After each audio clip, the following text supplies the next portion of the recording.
মহামায়ার সঙ্গে কনকেন্দুর যা কথাবার্তা হয়েছে সেদিনই তা সুবিনয়কে জানিয়ে দিয়েছিল কনকেন্দু। সুবিনয় বলেছেন 3 দিন পর সুনন্দাকে নিয়ে তিনি কনকেন্দুর বাড়ি আসবেন।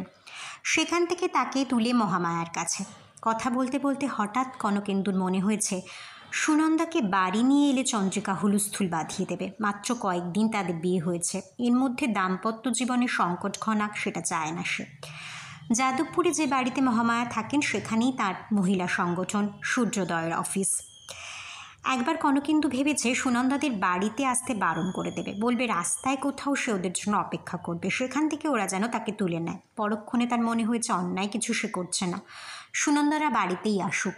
কনকেন্দু জিজ্ঞেস করেছে, আজ মঙ্গলবার, 3 দিন বাদে মানে শনিবার আপনারা আসছেন তাই তো? সুবিনয় বলেছে হ্যাঁ। কখন আসবেন? বিকেলের দিকে, ধরুন 3টে সাড়ে 3টের ভেতরে পৌঁছে যাব। ঠিক আছে। পুলিশ পোস্টিংয়ের দরকার হবে? মহামায়ার সঙ্গে আলোচনা করে মনে হয়েছে সুনন্দাকে নিয়ে যাবার পর কয়েকদিন দেখতে চান, তেমন বুঝলে পুলিশ কাজের কথা ভাববেন। আচ্ছা। শনিবার বিকেলে সুনন্দাকে সঙ্গে করে সুবিনয় ঠিক সময় গ্রিনভিউ অ্যাপার্টমেন্টে চলে এলেন। শুভেন্দু আর দীপেন্দুর শনি আর রবিবার অফিস ছুটি থাকে। সুজাতার আজ অফ ডে। মন্দিরার রবীন্দ্রসঙ্গীতের ক্লাস 5:30টায়। সায়ন আর ডোনার শনিবার স্কুল বন্ধ থাকে। বিয়ের কয়েকদিন পর থেকেই চন্দ্রিকা তার বাবার অফিসে আবার যেতে শুরু করেছে। 1:30টায় অফিস ছুটি হবার পর সে ফিরে এসেছে, অর্থাৎ বাড়িতে এখন সবাই হাজির। চন্দ্রিকা ছাড়া সুনন্দাকে আগে আর কেউ দেখেনি। তার সঙ্গে দাদা বৌদিদের পরিচয় করিয়ে দিতেই গ্রিনভিউ অ্যাপার্টমেন্টের গোটা 7th ফ্লোর জুড়ে মুহূর্তে স্তব্ধতা নেমে আসে। 2 দাদা এবং 2 বন্দি আর চন্দ্রিকা থমথমে মুখে ধীরে ধীরে উঠে যে যার বেডরুমে চলে যায়।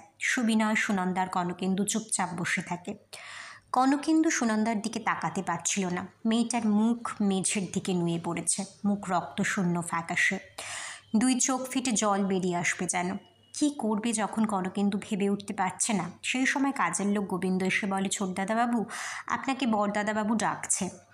সুবিনয়দের বসতে বলে কনকেন্দু দীপেন্দুদের শোবার ঘরে চলে আসে। সেখানে দীপেন্দু আর সুজাতা বারুদের স্তূপের মতো বসেছিল।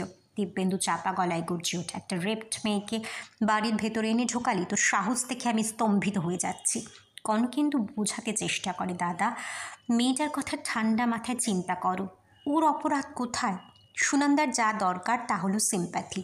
ওর পাশে না দাঁড়ালে একেবারে শেষ হয়ে যাবে। এই সময় ঝড়ের বেগে আগুন পাখির মতো ঘরে এসে ঢোকে চন্দ্রিকা। গলার শির ছিঁড়ে চিৎকার করতে থাকে, তুমি ছাড়া ওর পাশে দাঁড়াবার মতো আর কেউ নেই? কি ভেবেছ? তার দিকে তাকিয়ে মনে হচ্ছে হিস্টেরিয়া ভর করেছে। এমনিতে কনকেন্দু খুবই শান্ত, ভদ্র, সহজে উত্তেজিত হয় না, কিন্তু এই মুহূর্তে তার মাথায় কেন শরীরের সব রক্ত উঠে আসে। গলা খানিকটা চড়িয়ে বলে, তুমি না শিক্ষিতা? একটা অসহায় মেয়ে বাড়িতে এসেছে আর এভাবে সিন ক্রিয়েট করছো? হিউম্যান কনসিডারেশন বলে কিছুই কি থাকতে নেই?